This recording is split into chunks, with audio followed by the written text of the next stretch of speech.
اللهم صل على سيدنا ومولانا محمد وعلى آل صحابة سيدنا ومولانا محمد وبارك وسلم عليه والحبيب الذي ترجى شفاعته لكل حول من الأحوال مقتحم مولاي صل وسلم دائما أبدا على حبيبك خير الخلق كلهم قال اشرح لي صدري ويسر لي أمري واحلل عقدة من لساني يفقهوا قولي ربنا تقبل منا إنك أنت السميع العليم وتب علينا يا مولانا إنك أنت التواب الرحيم وصلى الله تعالى على خير خلقه محمد وآله وصحبه أجمعين برحمتك يا أرحم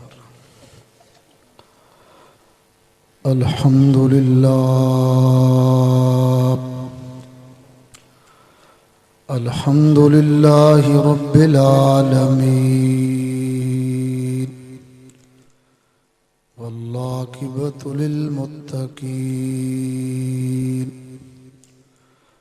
والصلاة والسلام على رسوله الكريم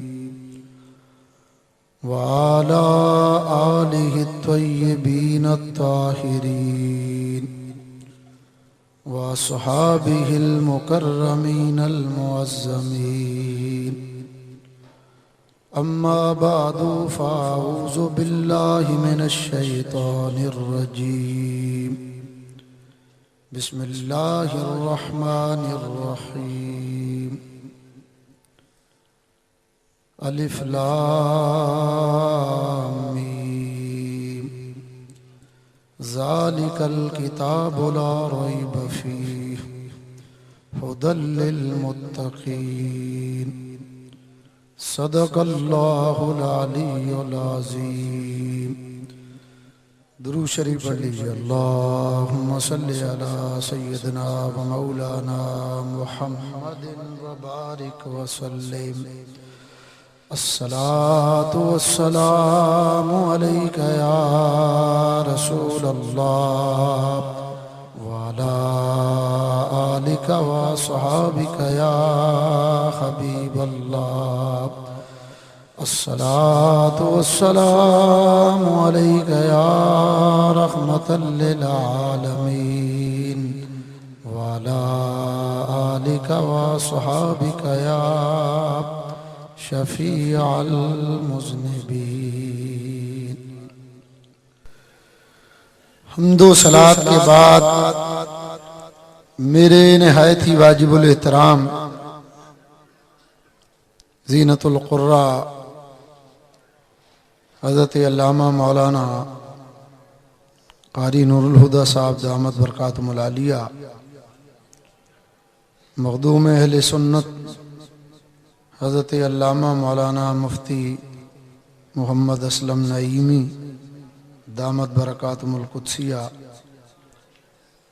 اور صاحب محفل قبلہ سجادہ صاحب دامت برکاتہم العالیہ اور دیگر بزرگان مشائخ کرام دوستو عزیزو، قرآن مجید فرقان حمید کی سورہ بقرہ شریف کی ابتدائی آیات بینات کا کچھ حصہ میں نے تلاوت کیا، اس کا ترجمہ اور ایک ضروری مسئلے سے متعلق آپ حضرات کے سامنے گفتگو کی جائے گی۔ بڑی محبت کے ساتھ سماعت بھی فرمائیے اور دل و دماغ میں جگہ بھی دیجیے۔ اللہ تبارک و تعالیٰ نے ارشاد فرمایا الف لام میم۔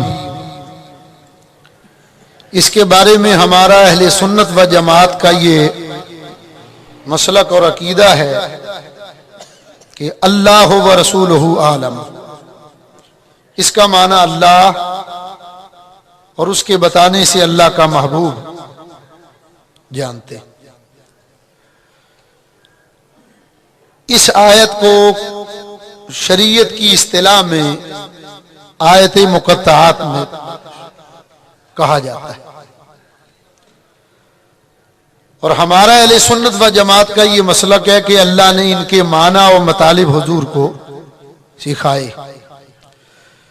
حضرت علامہ اسماعیل حقی رحمۃ اللہ علیہ نے تفسیر روح البیان کے اندر لکھا کہ جب جبریل امین کاف ہا یا عین صاد یہ حروف لے کر آئے تو جبریل نے آ کر کہا قاف، حضور نے فرمایا علم تو و فہم تو، میں جان گیا میں سمجھ گیا۔ پھر کہا ہا علم تو و فہم، یا علم تو و فہم، عین علم تو و فہم، صاد علم تو و فہم۔ حضور نے ہر مرتبہ یہ فرمایا کہ میں جان گیا میں سمجھ گیا۔ جبریل نے عرض کی یا رسول اللہ یہ آیت میں لے کر آیا ہوں، آپ کو اس کے بارے میں کیسے پتا چل گیا؟ حضور نے فرمایا جبریل اللہ نے یہ آیت ہم پر بعد میں اتاری ہے، اس کے معنی اور مطالب ہمیں پہلے سکھا دی۔ اس سے یہ بھی مسئلہ ثابت ہوا کہ قرآن کا بعض حصہ وہ بھی ہے جو اللہ نے براہ راست نبی کریم پر اتارا ہے۔ اور الف لام میم کا جہاں تک تعلق ہے، اس کے بھی بہت سے علماء تفسیر نے اپنے اپنے انداز میں معنی کی۔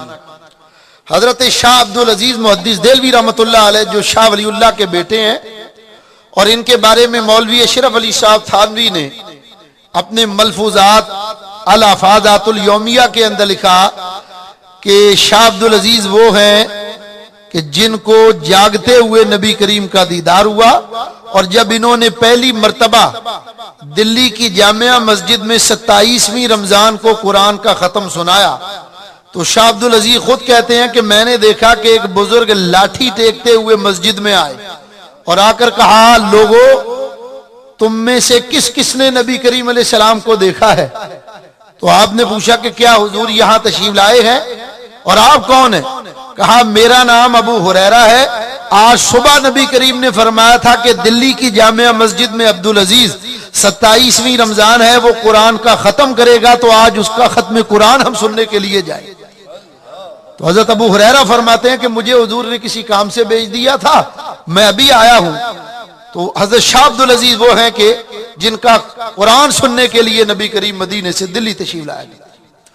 حضرت شاہ عبدالعزیز نے الف لام میم سے متعلق بہت سارے اقوال نقل کیے تفسیر عزیزی میں، اور حضرت سیدنا عبداللہ ابن عباس رضی اللہ تعالیٰ عنہ جن کے بارے میں نبی کریم نے دعا مانگی اللہم علمہ الکتاب والحکمہ، یا اللہ عبداللہ ابن عباس کو کتاب و حکمت کا علم عطا فرما۔ حضرت سیدنا عبداللہ ابن عباس رضی اللہ تعالیٰ عنہ نے الف لام میم کا معنی بیان کیا۔ آپ فرماتے ہیں کہ الف سے مراد ہے اللہ اور میم سے مراد ہے محمد مصطفیٰ صلی اللہ علیہ وسلم، اور لام سے مراد ہے جبریل۔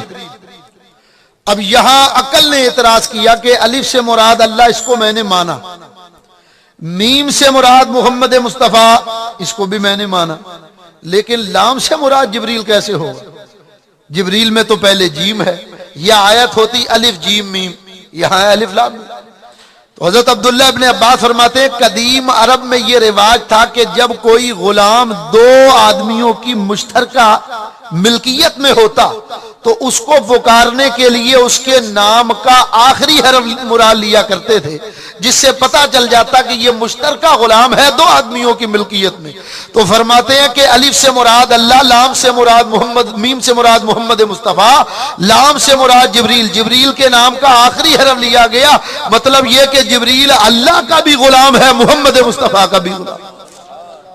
اسی لیے کسی نے اس کا ترجمہ کیا یا رسول اللہ یا حبیب اللہ صلی اللہ علیہ وسلم، محمد کا اعلیٰ مقام اللہ اللہ، محمد کا اعلیٰ مقام اللہ اللہ، ہے جبریل ان کا غلام اللہ اللہ۔ اس کے بعد فرمایا ذالک الکتاب لا ذالک، یہ اس میں اشارہ جو دور کے لیے آتا ہے، وہ کتاب جس میں کوئی شبہ نہیں. علماء تفسیر فرماتے ہیں وہ کتاب جس کے منظم من اللہ ہونے میں کوئی شبہ نہیں، یعنی یہ اللہ کی کتاب، یا یہ وہ کتاب جس میں تمام علوم جمع کیے گئے، اس میں کوئی شبہ نہیں. قرآن بے شک اللہ کی کتاب. چنانچہ ذرا غور فرمائی، قرآن خود اپنا تعارف کرا رہا. قرآن کب آیا؟ اللہ تعالیٰ ارشاد فرماتا اِنَّا أَنزَلْنَاهُ فِي لَيْلَةِ الْقَدْرِ، بے شک ہم نے اسے یعنی قرآن کو عزت والی رات میں، اندازے والی رات میں، تنگی والی رات میں نازل کیا. پھر یہ قرآن کس مہینے میں آیا؟ فرمایا شہر رمضان الذی انزل فیہ القرآن، رمضان کا مہینہ وہ ہے جس میں قرآن نازل کیا. قرآن لے کر کون آیا؟ نزل بک الروح الامین، روح الامین. اور کہاں لے کر آئے؟ فَإِنَّهُ نَزَّلَهُ عَلَىٰ قَلْبِكَ بِإِذْنِ اللَّهِ، جبریل اللہ کے اذن اور اجازت سے قلب مصطفیٰ پر اس کو لے کر آئے. تو قرآن اپنا پورا تعارف کرا رہا ہے، پورا انٹروڈکشن قرآن نے کرایا. اب ذرا غور فرمائیے، یہ اللہ کی کتاب ہے، اس میں کوئی شک اور شبہ. چنانچہ دیکھ لیجئے خود قرآن یہ کہہ رہا ہے کہ اگر یہ قرآن کسی غیر کی طرف سے ہوتا تو تم اس میں کثیر اختلاف پاتے. اللہ تعالیٰ ارشاد فرماتا لو کان من عند غیر اللہ لا وجدوا فیہ اختلافا کثیرا، اللہ فرماتا اگر یہ قرآن کسی غیر کی طرف سے آیا ہوتا تو تم اس میں کثیر اختلاف پاتے. تو چونکہ یہ اللہ کی طرف سے آیا لہذا اس میں کوئی اختلاف نہیں. یا قرآن میں تمام علوم جمع کیے گئے، اس میں کوئی شبہ نہیں کہ اس میں تمام علوم. اللہ تعالیٰ ارشاد فرماتا لا اصغر من ذالک ولا اکبر الا فی کتاب مبین، ذرے سے چھوٹی اور بڑی کوئی چیز ایسی نہیں جس کا ذکر اور علم قرآن میں نہ ہو. ولا رطب ولا یابس الا فی کتاب مبین، دنیا میں دو ہی چیزیں ہوں گی، یا تو خشک یا تر، اور اللہ فرماتا کوئی خشک و تر چیز ایسی نہیں جس کا ذکر اور علم قرآن میں نہ ہو. اب یہ تو تھا ذالک الکتاب لا ریب فیہ، اس میں تمام علوم قیامت تک کے جمع کیے گئے، اس میں کوئی شبہ نہیں. پھر آگے فرمایا ھدی للمتقین، یہ ہدایت ہے واسطے متقی لوگوں.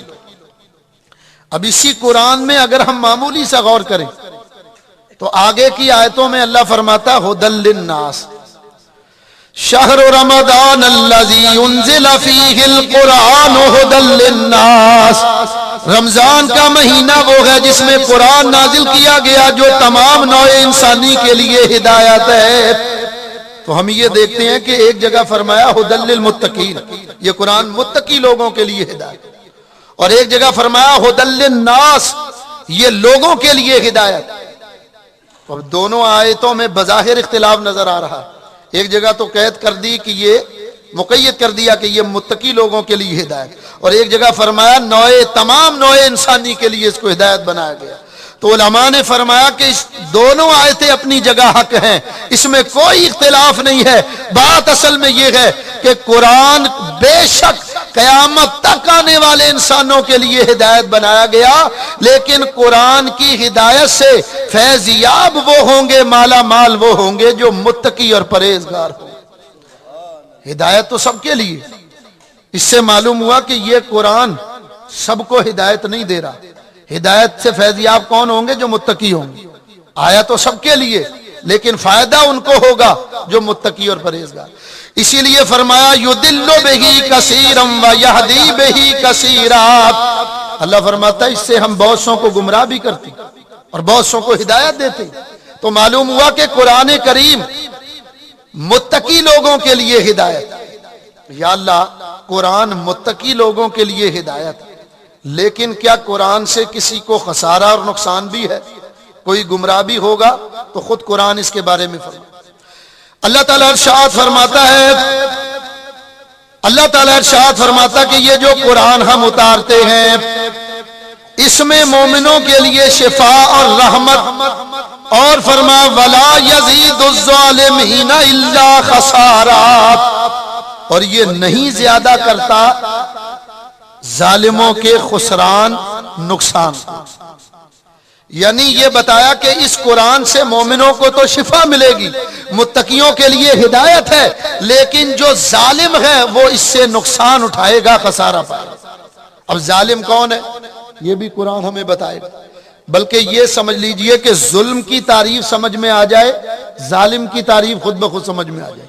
علماء موجود ہیں مجھ سے زیادہ علم رکھتے ہیں، ان سے پوچھ لیجئے۔ ظلم کی تعریف وضع الشیء ولا فی غیر محلہ، کسی بھی چیز کو اس کے مقام سے ہٹا کر رکھ دینا، یہ ظلم۔ میں اس کو آسان کر کے آپ کو سمجھاؤں۔ ٹیلی فون آپ سیٹ آپ نے پی ٹی سی ایل دیکھا ہوگا، اس کے دو حصے ہوتے ہیں، ایک ڈائلنگ سیٹ اور ایک ریسیور۔ ریسیور کا صحیح مقام ڈائلنگ سیٹ کے اوپر، آپ نے ریسیور کو ڈائلنگ سیٹ پہ رکھا، اب کسی کا فون آنا ہوگا تو آپ سن سکتے ہیں، لائن ڈسکنیکٹ نہیں ہے، لائن کنیکٹ میں ہے، آپ بات کر سکتے ہیں۔ لیکن کوئی اسی ریسیور کو اٹھا کر نیچے رکھ دے یا ٹیبل پر رکھ دے اور پھر بیٹھا انتظار کرتا رہے کہ ابھی فون کی گھنٹی بجے گی، تو ہرگز فون کی گھنٹی نہیں بجے گی، بیٹھے بیٹھے اس کی گھنٹیاں بجنے لگیں گی۔ بتانا صرف یہ ہے کہ یہ دیکھو، سوچنے کی بات یہ ہے کہ اب بتائیے کہ اس ڈائلنگ سیٹ کے ساتھ ظلم ہوا یا نہیں ہوا؟ اصل مقام تو ڈائلنگ سیٹ تھا لیکن اس کو ہٹا دیا گیا۔ اس کو اس طرح بھی آپ سمجھ سکتے ہیں کہ مزدوری کرے کوئی اور افزانہ کسی اور کو دے دیا جائے، چوری کرے کوئی اور سزا کسی اور کو دے دی جائے، تو بولیے جس کو سزا دی گئی اس کے ساتھ ظلم ہوا یا نہیں ہوا؟ مزدوری جس کو دی گئی، جس نے کام کیا، اس کے ساتھ ظلم ہوا یا نہیں ہوا؟ تو پتہ یہ چلا کہ ظلم کی تعریف یہ ہے کہ کسی بھی چیز کو اس کے مقام سے ہٹا کر رکھ دینا، یہ ظلم ہے۔ ظالم وہ ہے کہ جو یہ ایسا فعل کرے، ظلم کرے۔ اب بات جو میں نے کرنی ہے وہ کہ یہ دیکھیے، اللہ قرآن کریم میں آیتیں اتارے بتوں کے بارے میں، کوئی وہ آیتیں نبیوں ولیوں پر پڑھے تو بولو اس نے ظلم کیا یا نہیں کیا؟ اتنا بڑا اس نے ظلم کیا کہ اللہ تو آیتیں اتارے بتوں کے لیے، لیکن وہ آیتیں پڑھے نبیوں ولیوں کو۔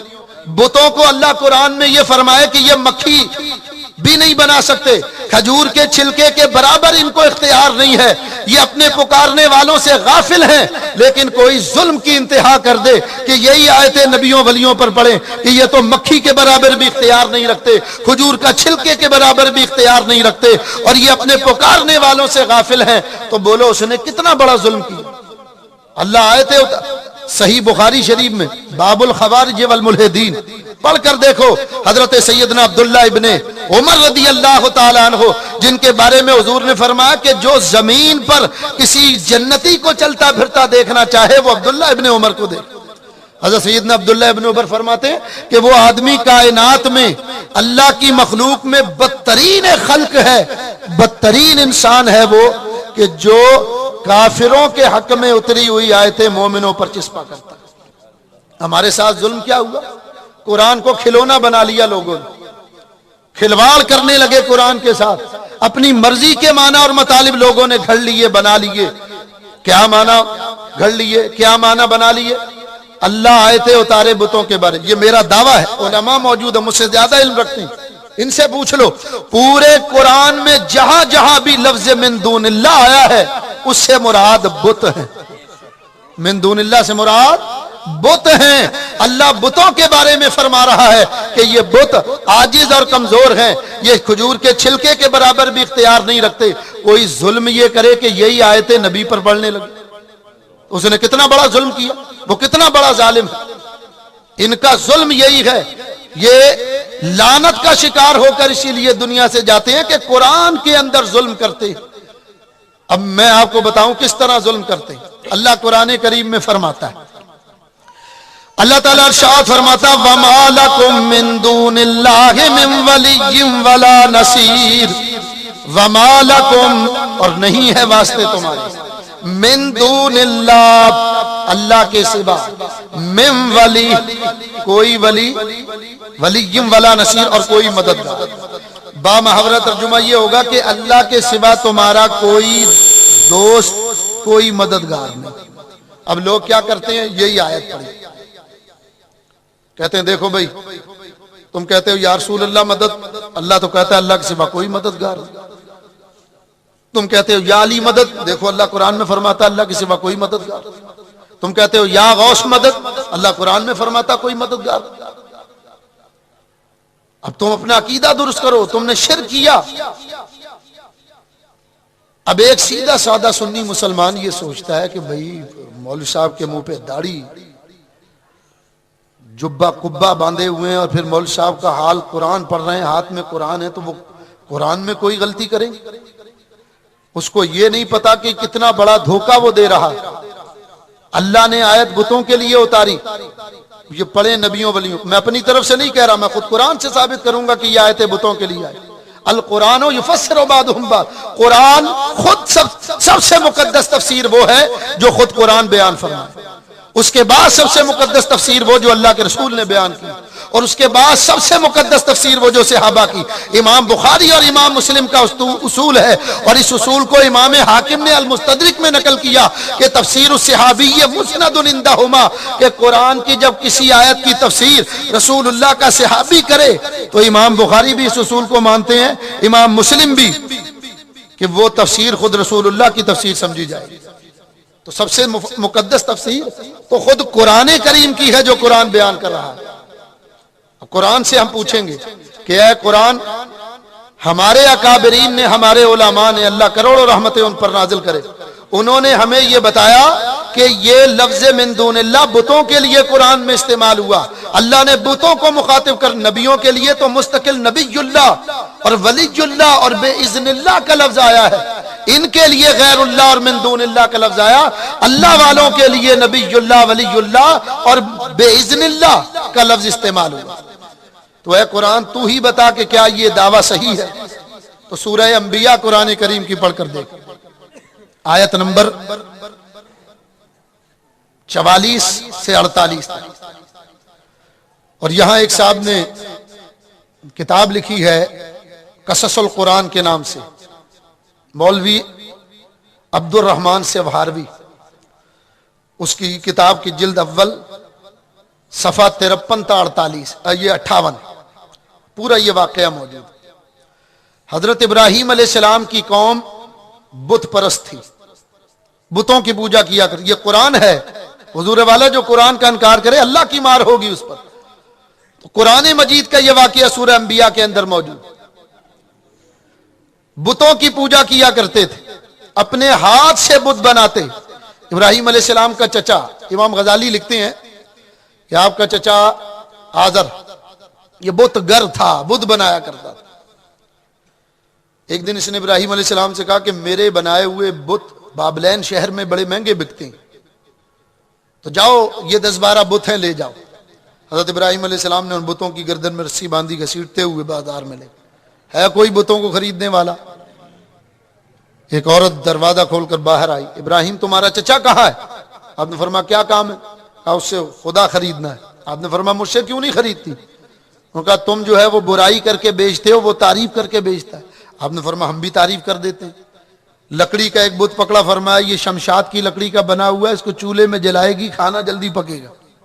یہ شیشم کی لکڑی کا ہے، یہ پانی جلدی گرم۔ اس نے کہا یہ تم نے تعریف کی یا بیڑا غرق کیا؟ اب ابراہیم علیہ السلام واپس لوٹے تو راستے میں امام غزالی لکھتے ہیں نالی پڑی آئی، تو آپ نے بتوں کو نالی میں ڈال دیا، فرمایا تم سارے دن کے پیاسے ہو، پانی پیو۔ اب ان بتوں کو گھسیٹتے ہوئے چچا کے پاس لائے۔ چچا نے کہا ان بتوں کو تو نے بیچا نہیں؟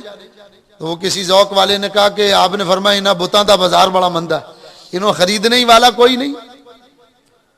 ابراہیم علیہ السلام نے پھر تبلیغ فرمائی کہ چچا یہ کیسا غضب ہے کہ اپنے ہاتھ سے ان بتوں کو بناؤ اور پھر وہ خدا بن جائے، کوئی بیٹا دینے لگے، کوئی بیٹی دینے لگے، کوئی بیڑے ترانے لگے اور کوئی بیڑے غرق کرنے لگے۔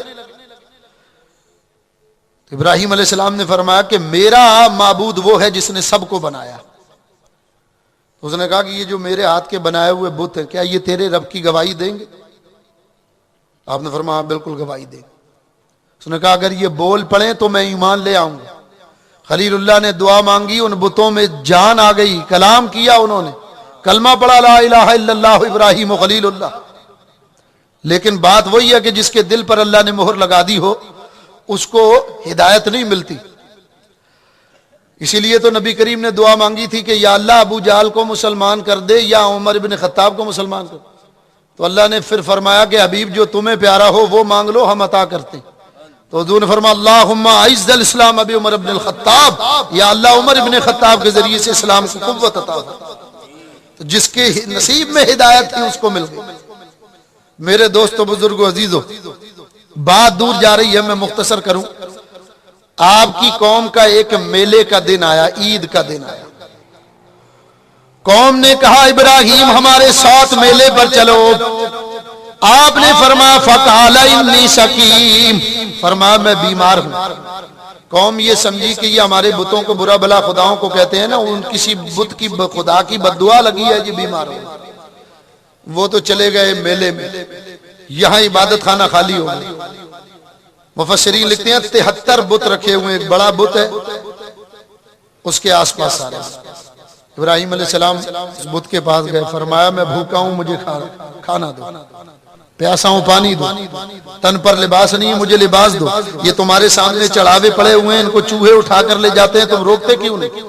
اب وہ مٹی کے بنے ہوئے بت کیا جواب دیتے؟ آپ نے ان سارے بتوں کو توڑا اور ایک بڑا کلہاڑا تھا اس سے بتوں کو توڑا اور وہ بڑے بت کی گردن میں لٹکا کر واپس آ گئے۔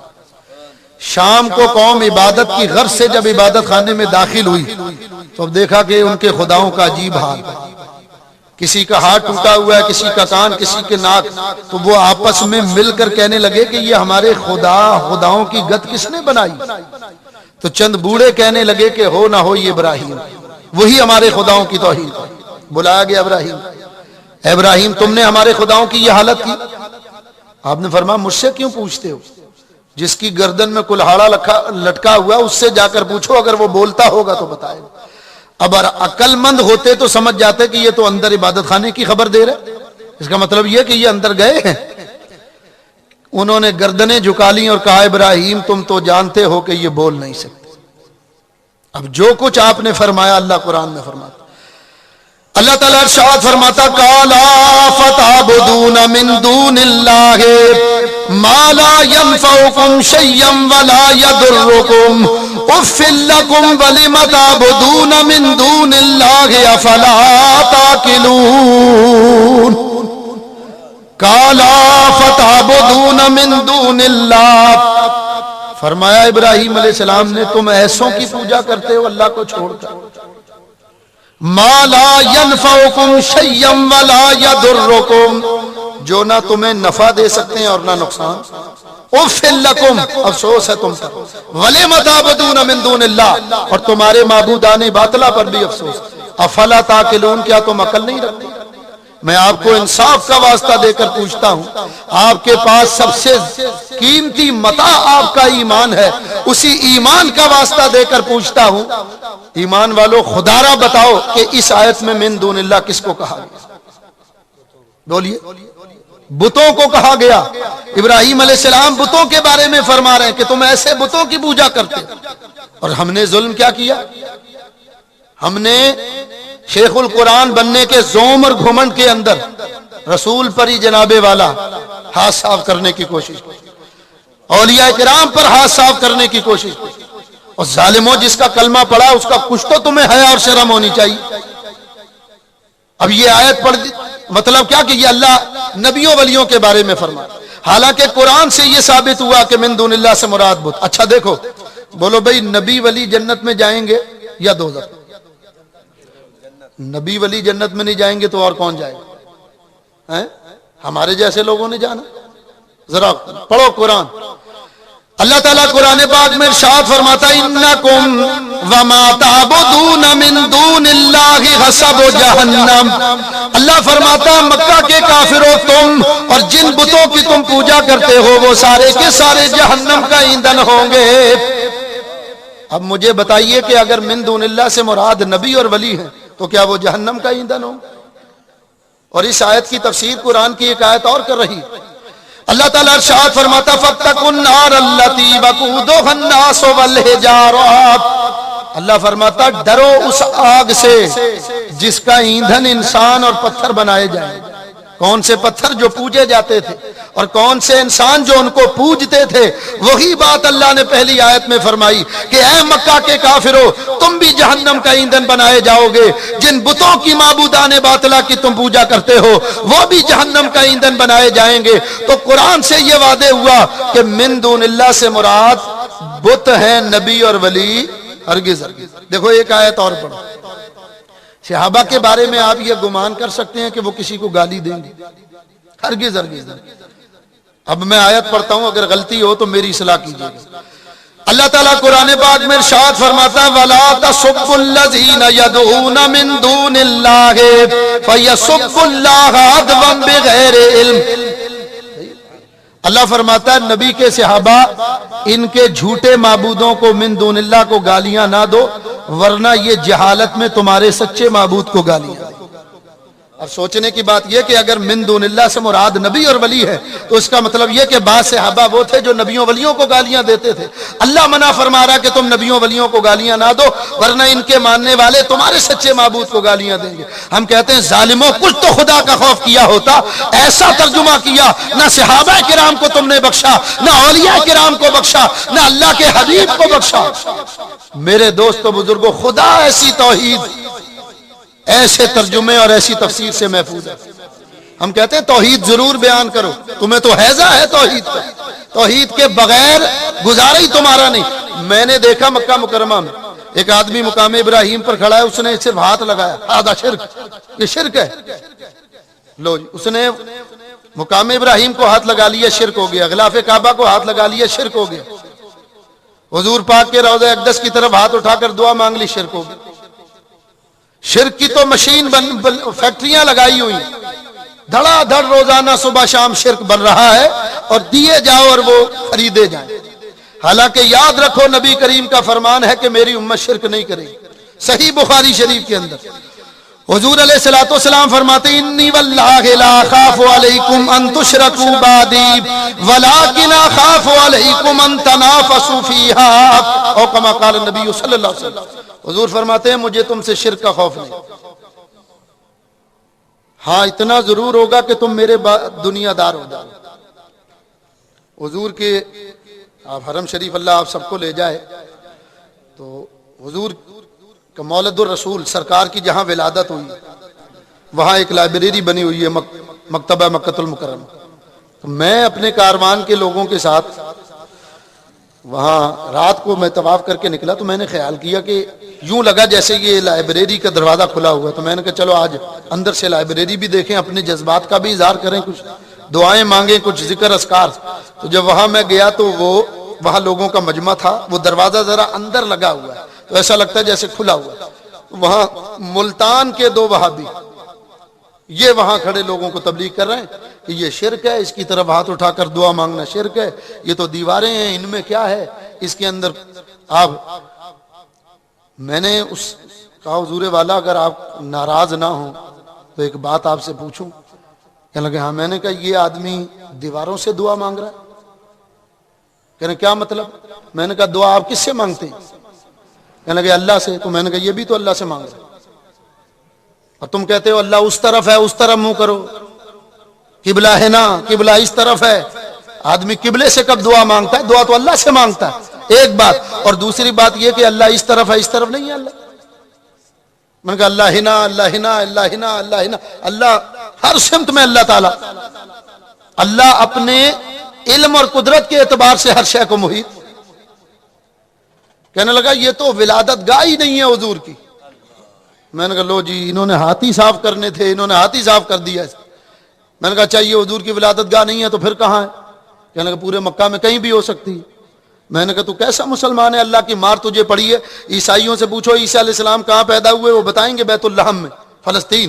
حضرت موسیٰ کہاں پیدا ہوئے وہ بتائیں گے. اور تمہیں اللہ کی مار پڑی ہے کہ اپنے نبی کی ولادت گاہ سے روکتے ہو. اور ظالموں لوگ اگر نبی کی ولادت گاہ پر آتے ہیں تو یہ اس طرف دلیل ہے کہ وہ نبی کو مخلوق سمجھتے ہیں، خالق نہیں سمجھتے. پیدا مخلوق ہوتی ہے، خالق نہیں ہوتی. کہ لگے نہیں تم شرک کرتے ہو یہاں.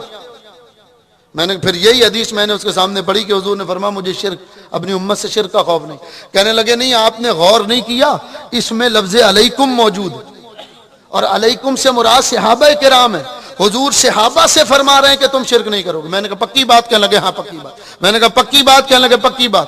میں نے ایک آدمی سے کاغذ قلم لیا. میں نے کہا ذرا اس کو کاغذ قلم دو, اور کاغذ قلم اس نے لیا. میں نے کہا ذرا اس پر لکھ کر دو کہ کتنے صحابہ تھے جو حضور کے بعد دنیا دار ہو گئے تھے. کیا مطلب؟ میں نے کہا حدیث میں دو باتیں حضور نے فرمائی. ایک تو فرمایا کہ تم شرک نہیں کرو گے, دوسرا یہ کہ تم دنیا دار ہو جاؤ گے. تو اگر علیکم سے مراد صحابہ ہیں تو ہم نے مانا کہ صحابہ نے شرک نہیں کیا, تو وہ کتنے صحابی تھے جو دنیا دار ہو گئے تھے؟ یا تو صحابہ کا دنیا دار ہونا مانو, یا نبی کریم کا ماد اللہ فرمان غلط ثابت کرو. اب سم بکم عمی فہم لا یرجعون.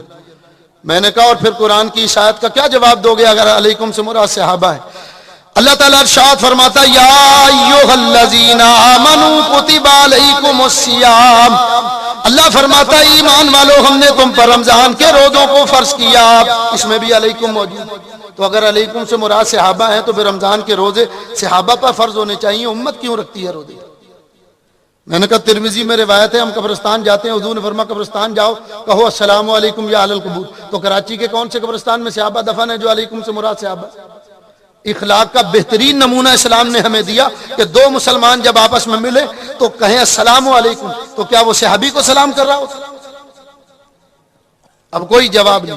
کہنے لگے نہیں تم قبر پوجتے ہو, قبر پرست ہو, اور تم نے کراچی میں 3000 بت بنائے ہوئے ہیں, سب سے بڑا بت عبداللہ شاہ غازی. میں نے کہا حضور والا اگر اللہ والوں کے مزارات یہ بت ہیں تو پھر ناراض نہ ہونا, صبح شام 2 بتوں کی تو تم بھی حفاظت کر رہے اور پورے پروٹوکول سے حفاظت ہو رہی. کہنے لگے یہ ہو ہی نہیں سکتا کہ ہم بت پرستی کریں, ہم ہرگز بت پرستی نہیں کرتے اور نہ ہم بتوں کی حفاظت کر رہے ہیں. میں نے کہا بات تم نے یہ کہی کہ اللہ کے ولی کے مزار بت ہیں, تو 2 بتوں کی تو پھر تم بھی حفاظت کر رہے. کون کون؟ میں نے کہا حضرت ابو بکر, حضرت عمر. یہ ولی نہیں ہے نبی کریم کی امت کے, صحابی ولی. تو اگر ولی کا مزار بت تو پھر حضرت صدیق اکبر فاروق اعظم کے مزار کے بارے میں کیا کہو؟ پورے پروٹوکول کے ساتھ سجایا ہوا اور تم وہاں موجود. اب ان کے بعد اس سال کا میں آپ کو بتاؤں, یہ تقریباً 1.5 سال پہلے کنگ عبداللہ جو پریزیڈنٹ ہے وہ حضور مدینہ شریف آیا اور حضور کے روضہ شریف کے سامنے ہاتھ اٹھا کر اس نے دعا مانگی. میں وہ تصویر لے کر آیا ہوں باقاعدہ. کوئی اگر انکار کر, میں نے یہاں پر آ کر دارالعلوم کراچی کو بھی خط کے ساتھ وہ تصویر بھیجی کہ مجھے اس کا جواب دو یہ مشرک ہے یا نہیں. اور گلشن اقبال میں وہابیوں کا جو مدرسہ ہے ان کو بھی میں نے بھیجا کہ مجھے اس کا جواب دو کہ عبداللہ یہ مشرک ہوا یا نہیں ہوا. ایک مسلمان اگر نبی کریم کے روضے کی طرف ہاتھ اٹھا کر دعا مانگے تم کہتے ہو شرک ہے, تمہارا باپ آ کر یہاں دعا مانگتا ہے تم نے کیوں نہیں اس کو روکا, کیوں نہیں فتویٰ دیا؟ اس سال لوگوں نے اپنے گلے میں اس کو فریم کرا کر تصویریں لگائی ہوئی, جب یہ روکتے تو وہ تصویر دکھا دیتے. اس کو تم نے کیوں نہیں روکا؟ شریعت ہمارے لیے الگ ہے, اس کے لیے الگ. افتؤمنون ببعض الکتاب وتکفرون ببعض. ظالموں, بعض کتاب پر عمل کرتے ہو, بعض کا انکار کرتے ہو. تمہارے ابا جی آ جائیں ان کے لیے شریعت الگ ہے, ہمارے لیے شریعت الگ. آپ یقین مانیں کہ ان کے بعد جواب نہیں. میں بتانا صرف یہ چاہتا ہوں کہ دیکھو بات بات پہ شرک. علماء کا حضرت علامہ مولانا مفتی اعظم ہند مفتی اختر رضا خان صاحب حضرت بھی وہاں موجود تھے, لوگ ہاتھ چوم رہے ہیں. اب وہ ہنس رہے ہیں کہ دیکھو شرک ہو رہا ہے, شرک. مبلغ اسلام ہاشمی میاں بھی موجود تھے.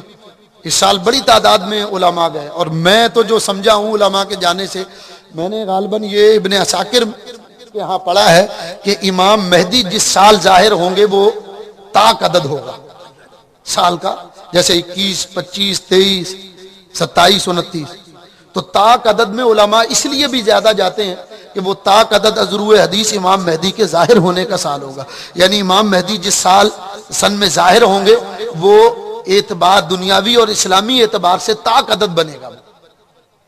عین طواف کے عالم میں امام مہدی ظاہر ہوں گے اور پکارنے والا پکار کر کہے گا کہ لوگو خلیفۃ اللہ مہدی ظاہر ہو گئے. تو بہرحال علماء کا آنا اور بھی کسی مقصد کے لیے ہو سکتا ہے, جو میں سمجھا میں نے وہ بات کی. تو اب ہاتھ علماء کے لوگ چومتے کہتے ہیں شرک, حالانکہ علماء موجود ہیں, حضرت سے بھی پوچھ لیجئے. میری یہ سمجھ میں نہیں آتا کہ چومنے سے شرک کیسے ہو گیا. چومنا یا تو جائز ہوگا, چومنا یا تو ثواب ہوگا, چومنا یا تو سنت ہوگا, چومنا یا تو حرام ہوگا. شرک ہرگز نہیں ہو سکتا. چومنا جائز ہوگا، اولاد کو چومتے ہیں آپ، پوتا پوتیوں کو چوم لیا، اپنی اولاد کو چوما، یہ جائز۔ ماں باپ کے ہاتھ پاؤں چومے، یہ ثواب۔ نبی کریم نے استلام کر کے اپنی ہتھیلیاں چومی، یہ سنت۔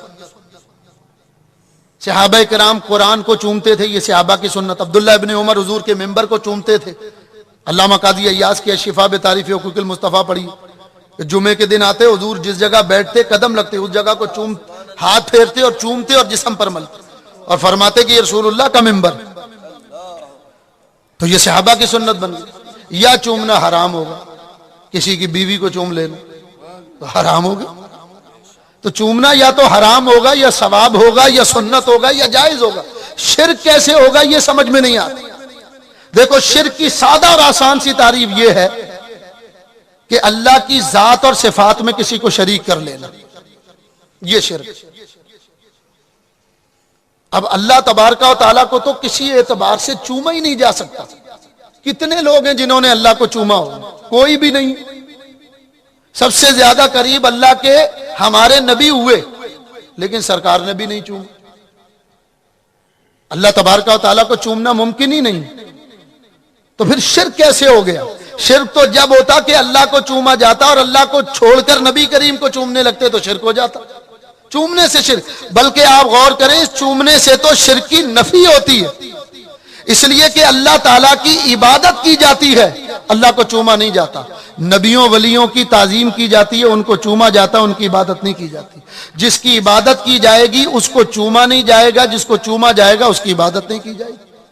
یہ چومنا ہی تو فرق پیدا کر رہا ہے، اس چومنے سے ہی تو شرک کی نفی ہو رہی، یہ اسی کو شرک کہہ رہے ہیں۔ اب بات اصل میں یہ ہے، دن کو بچے کو چومے اور رات کو پتہ نہیں کیا کیا چومنے لگے، وہ میں بات کرنا نہیں چاہتا، کھولنا نہیں چاہتا، اس وقت کوئی فتویٰ نہیں دیتا۔ اس چومنے کے نتیجے میں پتہ نہیں کیا کیا پیدا ہو جائے، اس کے لیے کوئی کہنے کو تیار نہیں ہے کہ یہ شرک ہو رہا ہے۔ تو یہ بات یاد رکھیے، چومنے سے ہرگز شرک نہیں ہوتا، چومنے سے تو شرک کی نفی ہوتی۔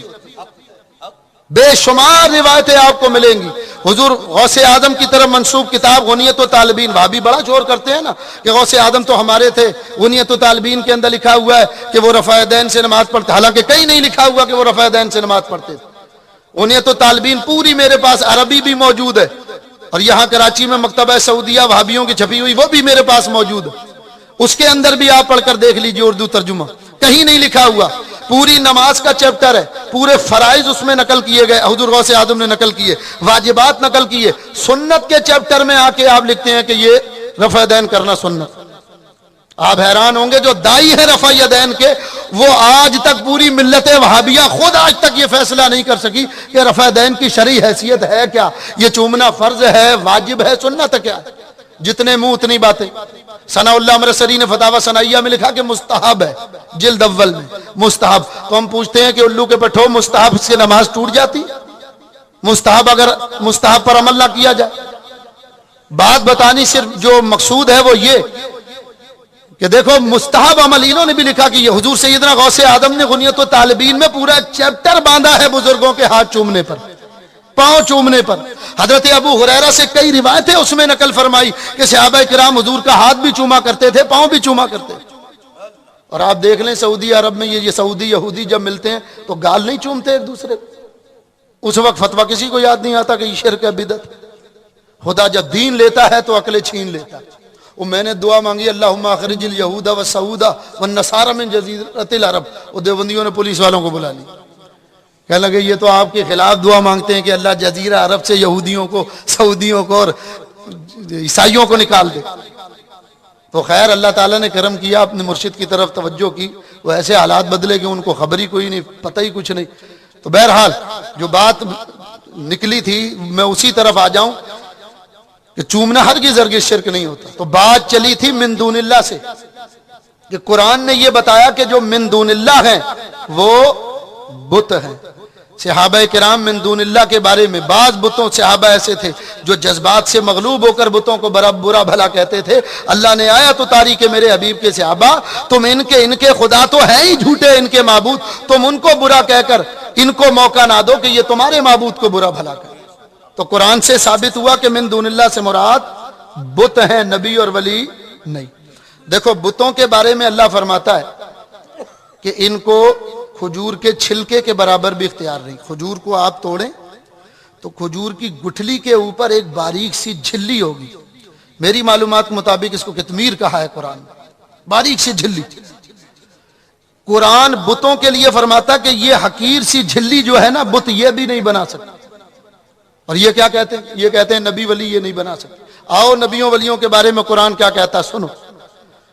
حضرت عیسیٰ علیہ السلام فرماتے ہیں انی اخلق لکم من الطین کہیۃ الطیر فانفخ فیہ فیکون طیرا باذن اللہ.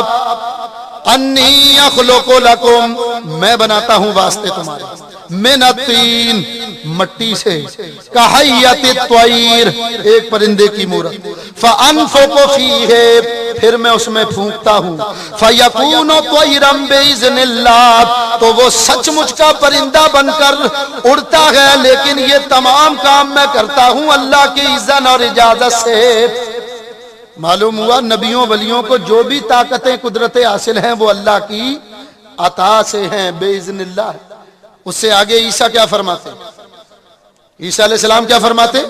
آپ فرماتے ہیں وَأُبْرِئُ الْأَكْمَحَ وَالْأَبْرَصَ وَأُحْيِي الْمَوْتَ بِإِذْنِ اللَّهِ وَأُبْرِئُ الْأَكْمَحَ وَالْأَبْرَصَ وَأُحْيِي الْمَوْتَ بِإِذْنِ اللَّهِ میں نابیناؤں کو بینا کرتا ہوں, کوڑ کی بیماری والوں کو شفا یاب کرتا ہوں اور مردوں کو زندہ کرتا ہوں. دیکھو نا عیسیٰ علیہ السلام کا ایک لقب ہے مسیح. مسیح علیہ السلام مسیح بنا مسا سے, اور مسا کے معنی پھیرنا, مسیح پھیرنے والا. ہم وضو کے لیے بھی مسا کرتے ہیں یا نہیں, سر پر ہاتھ پھیرتے ہیں, تو آپ کا لقب ہے مسیح. مسیح کے معنی پھیرنے والا. تو اللہ نے عیسیٰ علیہ السلام کو یہ کمال, یہ طاقت, یہ قوت عطا فرمائی, یہ قدرت اللہ نے آپ کو عطا فرمائی کہ کوئی نابینا آتا آپ اپنا ہاتھ اس کی آنکھوں پر پھیرتے اللہ بینائی عطا فرماتا. کوڑ کی بیماری والا آتا ہاتھ پھیرتے اللہ شفا یاب کر دیتا. مردہ آتا آپ جسم پر ہاتھ پھیرتے اللہ اس کو زندہ کر دیتا. عیسیٰ علیہ السلام فرماتے ہیں میں مردوں کو زندہ کرتا ہوں, کوڑ کی بیماری والوں کو شفا یاب کرتا ہوں, اور میں نابیناؤں کو بینا کرتا ہوں. یہ سارے کام کرتا ہوں مگر بے اذن اللہ, اللہ کی اذن اور اجازت. اسی طرح قرآن میں پڑھ کر دیکھیں اللہ اپنے نبیوں ولیوں کے بارے میں کیا فرماتا. عیسیٰ علیہ السلام نہیں فرماتے کہ تم جو کچھ کھاتے ہو میں تمہیں اس سب کی خبر دیتا. وَأُنَبِّئُكُمْ بِمَا تَأْكُلُونَ وَمَا تَدَّخِرُونَ فِي بُيُوتِكُمْ فرماتے ہیں کہ تم جو کچھ کھاتے ہو یا کھاؤ گے, بچاتے ہو یا بچاؤ گے, میں تمہیں سب کی خبر دے سکتا اللہ کی اذن اور اجازت سے. اللہ نے اس کا علم عطا فرمایا. اور اسی میں ایک نقطہ آپ کے لیے ہے. عیسیٰ علیہ السلام فرماتے ہیں کہ جو کچھ تم قیامت تک کھاؤ گے, تاکلون تداخرون, یہ مضارع علماء موجود ہیں ان سے پوچھ لیجیے. مضارع میں حال اور استقبال دونوں زمانے پائے جاتے. یہ نہیں فرما رہے عیسیٰ علیہ السلام کہ تم ابھی جو کچھ کھا کر آؤ گے میں بتاؤں گا, آج تم نے جو کچھ کھایا ہے وہ میں بتاؤں گا, اور جو کچھ قیامت تک تم کھاؤ گے وہ بھی بتاؤں گا.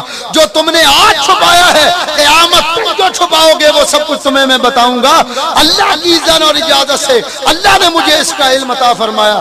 تو جو قیامت تک کا علم رکھتا ہو, جس کو اللہ نے قیامت تک کا علم دیا ہو, ذرا یہ سوچو وہ معراج کی رات میرے مصطفیٰ کے پیچھے مقتدی بن کر کھڑا.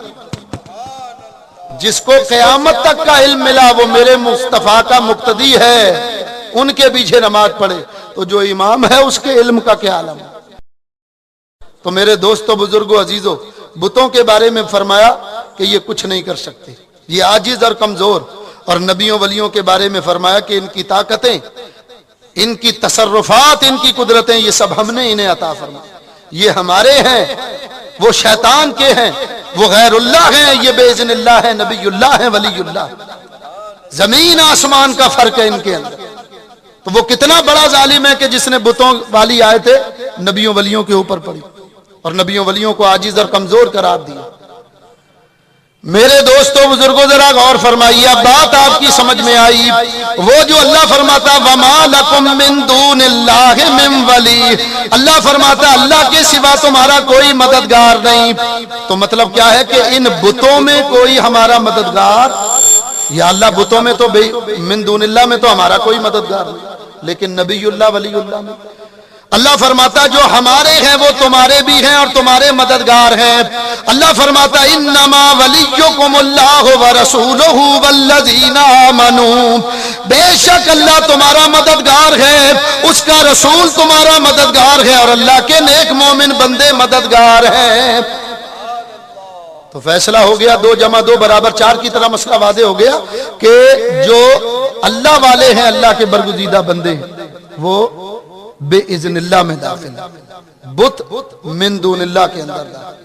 قرآن میں اللہ تعالیٰ بتوں کے بارے میں فرماتا ہے نا ام لہم ایدی یبطشون بہا، کہ ان کے ہاتھ تو ہیں لیکن یہ تصرف نہیں کرتے۔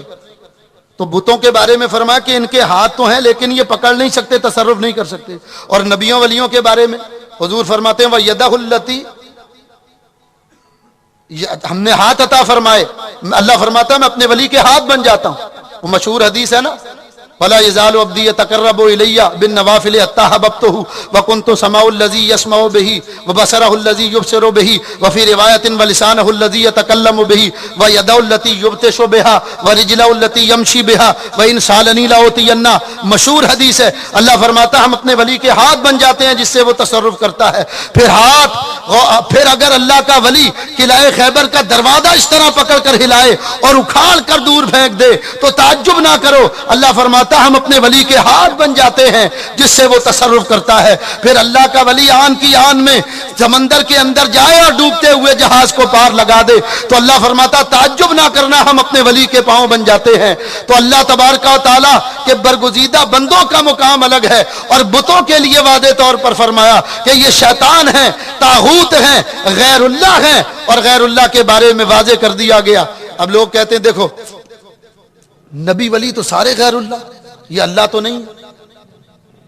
بھئی من دون اللہ کے میں نے اللہ سے سوا، ہم اپنی آسانی کے لیے ترجمہ کرتے ہیں اللہ کے سوا، تو کہتے ہیں سارے ہی تو اللہ کے سوا ہیں، ہم بھی اللہ کے سوا ہیں، بدھ بھی اللہ کے سوا ہیں، نبی ولی بھی اللہ کے سوا، تو من دون اللہ میں تو نبی ولی بھی آ گئے۔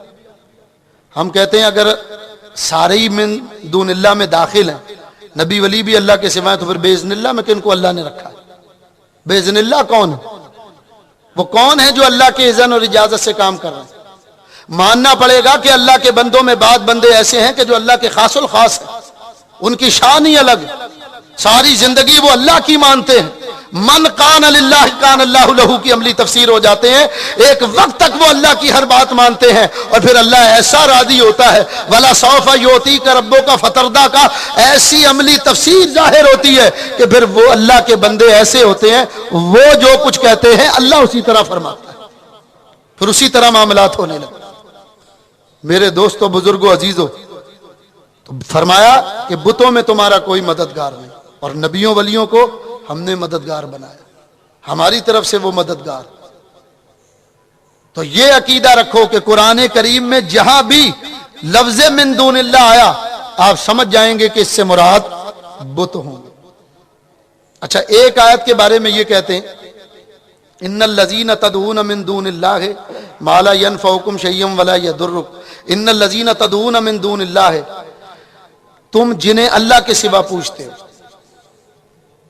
اللہ فرماتا کہ وہ عباد امثالکم، تمہاری طرح اللہ کے بندے، تمہاری طرح اللہ کے بندے۔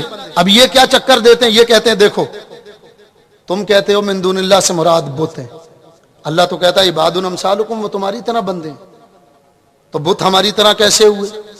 بت تو ہماری طرح نہیں ہے، بت تو پتھر کے بنے ہوئے۔ تو سیدھی سی بات سمجھنے کی ہے کہ ہمارا مادہ بھی تو مٹی اور پتھر ہی ہے، ہماری اصل بھی تو مٹی اور پتھر، اور یہ پتھر اس کی بھی اصل یہی چیز۔ بات عباد امثالکم کو اگر پیش نظر رکھو تو بات سمجھ میں آتی ہے۔ جس طرح ہم اللہ کے بندے ہیں یہ پتھر بھی اللہ کی مخلوق ہے، جس طرح ہم اللہ کی مخلوق یہ پتھر بھی اللہ کی مخلوق، جس طرح ہم اللہ کی ملک اور قدرت سے باہر نہیں نکل سکتے یہ پتھر بھی اللہ کی ملک اور قدرت سے باہر نہیں نکل سکتے۔ بتانا یہ ہے کہ جس طرح پتھر عاجز اور کمزور ہیں انسانوں، تمہاری حیثیت بھی ہمارے نزدیک ایسے ہی، کیسے تم ان سے افضل ہو سکتے ہو؟ تمہاری اصل یہی ہے اور یہ ان کی اصل بھی ہے۔ تو فرمایا کہ تم اور یہ اپنی جنس کے اعتبار سے ایک ہی، عباد امثالکم. اور پھر مشرکین مکہ کوئی خیالی تصویریں نہیں بنا لیتے. علامہ ابن کثیر کو تو یہ سب مانتے ہیں، وہابیوں کے تیسرے ڈیڈی جان ابن کثیر شاگرد ابن قیم کا، ابن قیم شاگرد ابن تیمیہ کا. اہل حدیث اور دیوبندی حضرات ان کو زیادہ مانتے ہیں. تیسرے ابا جی ابن کثیر، اس کی کتاب البدایہ والنہایہ تفسیر، تاریخ پڑھ کر دیکھو، تاریخ ابن کثیر. اس میں انہوں نے لکھا کہ مکہ میں بت پرستی کیسے شروع ہوئی. کہتے ہیں یمن میں دو آدمی تھے، ایک عورت ایک مرد. مرد کا نام اصاف، عورت کا نام نائلہ. ابن کثیر نے لکھا کہ ان دونوں میں دور جاہلیت کی آشنائی تھی. یہ یمن سے چلے اور مکہ آئے. خانہ کعبہ کا کمرہ جو تھا، اس کمرے میں داخل ہو کر انہوں نے بدکاری کی. وہ جو خانہ کعبہ ہے اس کے اندر بدکاری کی. اللہ کا عذاب نازل ہوا، اللہ نے اسی جگہ انہیں پتھر کا بنا دیا. اور ان بھولے بادشاہوں نے کیا کیا مکہ والوں نے؟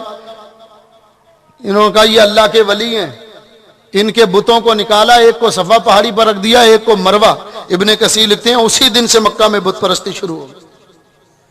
تو یہ جیتے جاتے جاگتے انسان تھے جن کے پتھر، جن کے بت انہوں نے بنائے تھے. تو اللہ انہی کی طرف تو اشارہ کر کے فرما رہا ہے کہ وہ تمہاری طرح بندے ہیں، قیامت تک تم پکارو وہ غافل. اور حالانکہ نبی کریم علیہ الصلوۃ والسلام کا خود فرمان ہے صحیح بخاری کے اندر. حضور علیہ الصلوۃ والسلام نے فرمایا کہ جس کو میں یہاں پہچانتا ہوں وہاں بھی پہچانتا ہوں. اور حضور علیہ السلام فرماتے ہیں، میں نے آپ کے سامنے حدیث ہے بخاری میں مشکات کے اندر، کے نبی کریم نے فرمایا ان اللہ قد رفع لی الدنیا فانا انظر الیہا والی ما هو کائن فیہا الی یوم القیامت کانما انظر الی کف هذه او کما قال النبی صلی اللہ علیہ وسلم. حضور فرماتے ہیں اللہ نے میرے لیے ساری زمین کو اٹھا لیا. زمین میں قیامت تک جو کچھ ہونے والا ہے اس کو میں اس طرح دیکھتا ہوں جس طرح اپنے ہاتھ کی ہتھیلی. حضور سے کیا پوشیدہ ہے. وردت علی امتی فی صورھا وعلمت من یؤمن بی ومن یکفر بی. پڑھ کر دیکھیے قرآن مجید کی آیت کے تحت علامہ الہ الدین نے کیا لکھا. حضور فرماتے ہیں مجھ پر قیامت تک میری آنے والی امت کو پیش کیا گیا. میں نے جان لیا کہ کون مجھ پر ایمان لائے گا اور کون میرا انکار کرے گا. یہ ناقابل تردید شواہد ہیں حضور والا جن کا انکار ممکن نہیں. وہ ذہن انکار کرے گا جو تعصب سے بھرا ہوا ہو. اس لیے دعوت فکر دیتا ہوں کہ قرآن کو سمجھو. یہ جو قرآن اللہ نے فرمایا نا کہ ہم اس قرآن سے گمراہ بھی کرتے ہیں اور ہدایت بھی دیتے ہیں، یہ بالکل درست. انہیں گمراہ کیا اللہ نے قرآن سے. بتوں کے حق میں غیر اللہ کے بارے میں اتری ہوئی آیتیں نبیوں ولیوں پر. انما حرم علیکم المیتۃ والدم ولحم الخنزیر وما اہل بہ لغیر اللہ. اللہ فرماتا ہم نے تم پہ حرام کیا مردار بہتا ہوا خون، خنزیر کا گوشت اور وہ جانور جس پر بوقت ذبح غیر خدا کا نام پکارا گیا. ترجمہ یہ ترجمہ کرتے ہیں وہ چیز جس پر غیر اللہ کا نام آ گیا وہ بھی حرام کر دی. یہ ترجمہ اتنی مشقت کس کام کے لیے کی؟ 11ویں کو حرام کرنے کے لیے. اتنی مشقت کیوں کی؟ ترجمہ بزرگوں کے ترجمے سے کیوں انہوں نے روح گردانی کی؟ کیوں انہوں نے نسلی تعصب کا اظہار کیا؟ اور کیوں امت کے اجماع کو پارا پارا کیا؟ صرف فاتحہ کو روکنے کے لیے، ایصال ثواب کو روکنے کے لیے. یہ زندوں کے ساتھ ساتھ جان لو یقیناً یہ مردوں کے بھی دشمن. ان کو پتا ہم نے تو بخشا جانا نہیں اور ہمارے مرنے والوں نے بھی نہیں بخشا جانا، تو پھر ان کے کیوں بخشے جائیں؟ اس لیے میں یہ ترجمہ پوری امت کا، حضرت موجود ہے پوچھیں، پوری امت کا یوں، میں اپنے نظریے سے یہ بات، میری تھنکنگ یہ ہے کہ پوری امت کا اجماعی نظریہ اور عقیدہ یہ ہے کہ اس ترجمے کا اب تک 1400 سال میں یہی ترجمہ کیا گیا. وما اہل بہ لغیر اللہ، اس کا ترجمہ یہی کیا گیا کہ وہ جانور جس پر بوقت ذبح غیر خدا کا نام پکارا گیا. کیونکہ درایت کا بھی تقاضا ہے، لاجک، عقلیات کا، عقل سے بھی اس بات کو سمجھنا چاہیے کہ آپ دیکھیں آگے اللہ جانوروں کا ہی تو ذکر فرما رہا ہے. انما حرم علیکم المیتۃ، ہم نے مرا ہوا جانور تم پر حرام کی، مردار. والدم، بہتا ہوا خون. میں نے یہاں نہیں دیکھا، ساؤتھ افریقہ کے اندر میں نے دیکھا بل فائٹنگ کا ایک کھیل ہوتا ہے. وہ بھینسا ہوتا ہے، اس کے اندر وہ لوہے کی اتنی بڑی راڈ ہوتی ہے، وہ اندر سے خالی ہوتی ہے جیسے سرنج ہوتی ہے، وہ مارتے ہیں. اب وہ بھینسے کو مارتے ہیں تو اس میں سے خون فوارے کی شکل میں نکلتا ہے، تو وہ کسی برتن میں جمع کر لیتے. اب اس خون کو فریز کر دیتے اور بعد میں کبھی اس کو استعمال کرنا ہوا، کھانا ہوا تو اس میں انہوں نے مختلف مسالے ڈالے اور اس کو انہوں نے کھا لی. اب اس خون کے بارے میں اللہ فرماتا کہ یہ ہم نے حرام کر دیا تم کو. پھر اس کے بعد فرمایا وَلَحْمَ الْخِنْزِيرِ، اور سور کا گوشت بھی ہم نے تم پر حرام کیا. تو ایمان سے بتائیے تمام جانوروں کا ہی تو اللہ ذکر فرما رہا ہے. ہم نے مرا ہوا جانور حرام کیا, ذبح کے وقت وہ جو خون نکل رہا ہے وہ خون ہم نے تم پر حرام کیا, پھر ہم نے تم پر وہ جانور جو ہے خنزیر وہ تم پر حرام کیا, اور پھر جب تم جانور ذبح کرو اور اللہ کے علاوہ کسی کا نام پکارو, غیر اللہ کا, بتوں کا, طاغوت کا, تو وہ بھی ہم نے تم پر حرام کیا. صحیح بخاری میں اس آیت کی تفسیر ہے, پڑھ کر دیکھو. حضرت عبداللہ ابن عباس فرماتے ہیں کہ مشرکین مکہ جانور ذبح کرتے تو کہتے بسم اللات والعزا, لات اور عزا کے نام سے وہ ذبح کرتے. یہ ان کے لات, عزا, منات, حبل, یہ ان کے بڑے بڑے خدا ہیں, ان کے نام لے کر بتوں کو پکارتے. اللہ نے حرام کر دی. صحیح بخاری میں یہ کہ حضور کی ایک آدمی نے دعوت کی, حضور نے فرمایا میں لات اور عزا کے نام پر ذبح کیے ہوئے کھانے کو نہیں کھاتا, منع فرما دیا حضور. تو وہ بتوں کا نام لے کر ذبح کرتے تھے. انہوں نے ترجمہ کیا کیا, انہوں نے کہا کہ جس چیز پر غیر اللہ کا, وما اہل بہ لغیر اللہ کا ترجمہ, جس چیز پر غیر اللہ کا نام آ جائے وہ حرام. یہ مشقت کیوں کی؟ میری معلومات کے مطابق, حضرت مجھ سے زیادہ علم رکھتے ہیں, علماء موجود ہیں, میری معلومات کے مطابق اس ترجمے میں صحاب ہوا ہے شاہ عبد العزیز سے, ان سے غلطی ہوئی ہے اس ترجمے میں. پورے بر صغیر میں ایک شاہ عبد العزیز وہ ہیں جنہوں نے یہ ترجمہ کیا کہ وہ جانور, اور شاہ عبد العزیز نے ترجمہ کیا کہ جس چیز پر غیر اللہ کا نام آ جائے وہ حرام. ہمارے اکابرین علماء یہ فرماتے ہیں کہ حضرت شاہ عبد العزیز نے ترجمہ غلط نہیں کیا تھا, یہ بعد میں کسی کی الہامی عبارت ہے جو ترجمے میں شامل کی گئی, جو حضرت شاہ عبد العزیز, کیونکہ انہیں کوئی نہ کوئی ٹھکانہ تو چاہیے نا اپنے لیے. اب ولی اللہ گھرانہ ہندوستان میں مشہور, اپنے ہوں پرائے ہوں سب کو حدیث کی سند شاہ ولی اللہ سے ملی, اور شاہ ولی اللہ کے وہی عقائد الحمدللہ جو آج اہل سنت و جماعت کے عقائد. العقیدۃ الحسنہ کے نام سے کتاب موجود ہے, پڑھ کر دیکھو شاہ ولی اللہ کے نظریات اور عقائد اس کے اندر آپ کو ملیں گے. انفاس العارفین پڑھ کر دیکھو شاہ ولی اللہ نے بزرگان دین کے متعلق کیا نظریات لکھے. شاہ عبد العزیز کی تفسیر عزیزی لکھو, انہوں نے توجہ ڈالنے اور فیض پہنچانے کے طریقے اس میں نقل فرمائے. تو یہ سارے اہل سنت و جماعت تھے, کوئی ایک بھی ایسا نہیں تھا جو کسی اور ڈگر پر چل رہا ہو.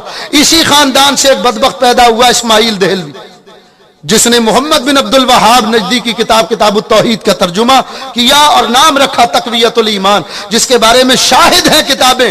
شاہ عبد العزیز محدث دہلوی بیمار تھے, فرما اگر مجھے اللہ نے صحت دی تو میں اسماعیل کی کتاب کا رد لکھوں. باغی تھا اپنے خاندان کا. میرے دوستو, بزرگو, عزیزو, جو بات میں نے کرنی ہے, آخری بات کر کے میرا جو ٹائم تھا 1 گھنٹے کا وہ پورا ہوا. بس جو بات میں نے بتانی ہے وہ یہ کہ سمجھو پورے عالم اسلام میں ان کو اس ترجمے کے لیے کوئی بھی نہیں ملا, کوئی, میرا دعویٰ ہے کہ کوئی بھی نہیں ملا, خدا کی قسم کھا کر کہتا ہوں. شاہ ولی اللہ سے پہلے کوئی ایک ترجمہ کرنے والا یہ ترجمہ جو یہ کرتے ہیں, یہ دکھا دو, میرا قتل معاف ہوگا, میرے ورثہ میرے قتل کی FIR درج نہیں کرائیں. اتنی بڑی بات کر رہا ہوں. شاہ عبد العزیز کے اس ترجمے سے پہلے, ولی اللہ گھرانے سے پہلے کتنے ہزار مفسرین گزرے ہیں, مجھے دکھاؤ کہ کسی مفسر نے یہ ترجمہ کیا. شاہ عبد العزیز کی طرف یہ عبارت گھسیڑی گئی, ان کے نام سے منسوب کی گئی, اور اس کو اپنا بنا کر انہوں نے مارکیٹ میں پیش کیا. اور پھر اس کے بعد آنے والے جتنے تھے سب اسی ڈگر پر چلنے لگے, سب نے یہی ترجمہ کیا. اور وہ غلام اللہ نے تو حد کی, اللہ کی لعنت ہو اس کے اوپر. تو میرے دوستو, بزرگو, عزیزو, سیدھا سادہ ترجمہ کہ جس جانور پر ذبح کے وقت وما اہل بہ لغیر اللہ, جس جانور پر ذبح کے وقت غیر اللہ کا نام پکارا جائے وہ, یہ تھا ترجمہ. یار لوگوں نے اسی ترجمے سے تو فرقے بنے امت. آپ حیران ہوں گے کہ جب شاہ ولی اللہ سب سے پہلا ترجمہ قرآن کا شیخ سعدی نے کیا, اس کے بعد بر صغیر میں شاہ عبد العزیز نے کیا, شاہ ولی اللہ نے. اور آپ حیران ہوں گے کہ شاہ ولی اللہ نے جب ترجمہ کیا, یہی فتنہ پرور مولوی تھے جنہوں نے فتویٰ لگایا کہ شاہ عبد العزیز تو کافر ہو گئے, یہ قرآن کو عربی سے فارسی میں لانا چاہتے. انہوں نے ہی فتویٰ لگایا تھا. آج جو چیمپئن بنے ہوئے ولی اللہ گھرانے کے, انہوں نے فتویٰ لگایا تھا. وہ شاہ عبد العزیز, ان کا ترجمہ پڑھ کر دیکھ لو, انہوں نے بھی یہی لکھا بوقت ذبح غیر اللہ کا نام آ جائے. ان کو کوئی نہیں ملا, یہ لولی لنگڑی شہادت ڈھونڈ کر لائے, اور پھر اسی ڈگر پر امت میں ایسا نہ ختم ہونے والا اختلاف کا دروازہ کھولا جو قیامت تک کھلا رہے. اسی ایک غلط ترجمے سے ہزاروں مساجد کا تقدس پامال کیا گیا, مساجد کی چٹائیوں کو خون آلود کیا گیا, بم باندھ کر مسجدوں کو اڑا دیا گیا، صرف ایک اپنے غلط ترجمے کو ثابت کرنے کے لیے امت کا شیرازہ بکھار دیا گیا، امت کو ٹکڑے ٹکڑے کر دیا گیا۔ اس لیے میں کہتا ہوں کہ اب وقت آ گیا ہے، سنیو بیدار ہو جاؤ، اب تم بھی ذرا دین کی طرف آؤ، تم بھی ذرا مطالعہ کرو تمہارے بزرگوں نے کیا لکھا ہے، تمہارے عقیدے سچے پکے عقیدے، ان سے مضبوطی کے ساتھ چمٹ جاؤ ان عقیدوں، ان پر قائم رہو، کوئی بد اعتقادی کی آندھی تمہیں بہا کر نہ لے جائے۔ ان کا تو تحریک پاکستان کے وقت ان کا کردار جو گاندھی کی آندھی میں بہے تھے وہ سب آپ کے سامنے، ان کو دیکھ کر اندازہ لگا لو گے یہ تھے جو گاندھی کی آندھی میں بہے تھے، تم پہچان کی کوئی ضرورت نہیں، سب سامنے۔ تو میرے دوستو بزرگوں عزیزو، اس ایک ترجمے سے جو اختلاف پیدا ہوا، بس یہی بات کر کے میں اپنی گفتگو ختم کروں گا، دعوت فکر دے رہا ہوں کہ سوچو، وما اہل بہ لغیر اللہ، ہم ترجمہ کرتے ہیں جس پر ذبح کے وقت غیر اللہ کا نام آ جائے، یہ ترجمہ کرتے ہیں ہر وہ چیز جس پر غیر اللہ کا نام آ جائے وہ حرام۔ تو آپ اینالائز کیجئے، تجزیہ کیجئے کیا کیا چیزیں حرام ہوئی۔ قرآن کی 114 صورتیں، سورہ رحمان کو ایک طرف ہٹا دیجئے، اس کے بعد کتنی صورتیں ہیں جو غیر اللہ کے نام پر؟ سورۃ البقرہ، بقرہ کے معنی گائے، گائے اللہ نہیں، سورہ آل عمران، سورہ نساء، سورہ نمل، سورہ عنکبوت، سورہ ابراہیم، سورہ محمد، سورہ بنی اسرائیل، یہ سورہ یوسف، سورہ یونس، سورہ ہود، یہ ساری صورتیں غیر اللہ کے نام پر۔ تو کیا حضور والا اس فتوے کے روح سے قرآن کو اٹھا کر پھینکا جائے گا کہ غیر اللہ کا نام؟ ہمیں اللہ نے دن اور رات میں 5 نمازیں دی، فجر کی نماز اللہ کی نماز کیوں نہیں کہتے؟ غیر اللہ کا نام، فجر اللہ تو نہیں، فجر کی نماز، ظہر کی نماز، عصر کی نماز، مغرب کی نماز، عشاء کی نماز، یہ سارے غیر اللہ کے نام۔ ایک مہینے کا روزہ رکھتے اللہ کے لیے، نام لیتے غیر اللہ کا، رمضان کا روزہ، اللہ کا روزہ کیوں نہیں کہتے؟ حدیث کی جتنی کتابیں ساری غیر اللہ کے نام پر، بخاری اللہ نہیں ہے، مسلم اللہ نہیں ہے، نسائی، ابن ماجہ، ترمذی، ابو داؤد، یہ کوئی اللہ نہیں، سب غیر اللہ، غیر اللہ کے نام پر حدیث کی کتابیں۔ مسجد نبوی کے سارے دروازے غیر اللہ کے نام پر، خانہ کعبہ، حرم شریف کے سارے دروازے غیر اللہ کے نام پر۔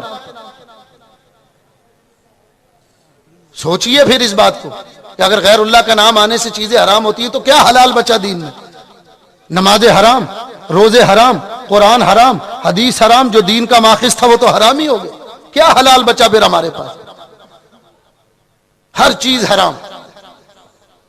قربانی کے لیے جانور خرید کے لاتے ہیں، عبد القدوس صاحب کی گائے، عبد الجبار صاحب کا بکرا، غیر اللہ کا نام آیا وہ حرام، تو کیا حلال بچا پھر؟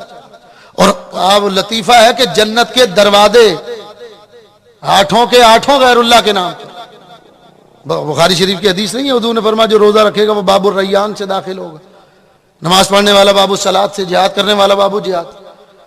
تو 8 دروازے غیر اللہ کے نام۔ اب یہ بڑی فکر میں، یا اللہ تو ہمارا تو فتویٰ کہ جس چیز پر غیر اللہ کا نام آ جائے وہ حرام، اور تو نے 8 دروازوں کے نام غیر اللہ کے نام پر، تو اللہ نے فرمایا پریشان کیوں ہوتے ہو؟ مستقل 7 دروازے تمہارے لیے، مستقل دروازے ہیں تمہارے لیے۔ تو میرے دوستو بزرگو عزیزو، یہ وہ موٹی موٹی باتیں ہیں، ان کے لیے کوئی لمبی چوڑی عربی عبارت نہیں پڑھنی، یہ موٹے موٹے مسئلے ہیں، ان کو اگر آسانی سے سمجھو تو مسئلہ حل ہو جاتا ہے۔ اب اس بات کے بعد بھی اگر کوئی آ کر آپ کو گمراہ کرے تو پھر آپ کے ایمان پر اللہ ہی حافظ، اللہ ہمارے حال پر رحم فرمائے۔ وآخر دعوانا